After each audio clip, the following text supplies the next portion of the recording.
Thank you, Mr. President.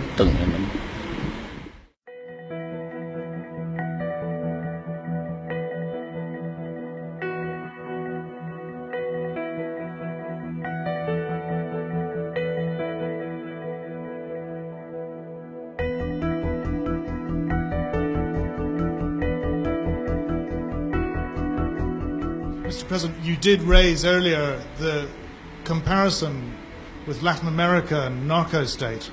The narco-states of Latin America were, as you know, associated with the term death squads too. And in the 5 months since you became president, more people have actually been killed than died during the 9 years of the Marcos dictatorship, which we've also been talking about.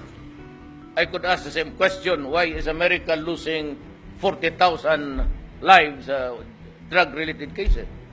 What makes the Philippines different from America? May I ask you? With respect, it is not sanctioned by the president, sir. Yes, it is not. And by the way, why is America not a member of the International Criminal Court? Let me ask you. Do you know that America is not a member? And yet they threaten leaders and presidents. You do not do that to me. When you are a hypocrite to me, you are a hypocrite. By what standard or language do we use? So, I would say, do not talk about lives, about people, my own citizens. You have destroyed countries and deprived their sovereignty. So, where is the moral basis?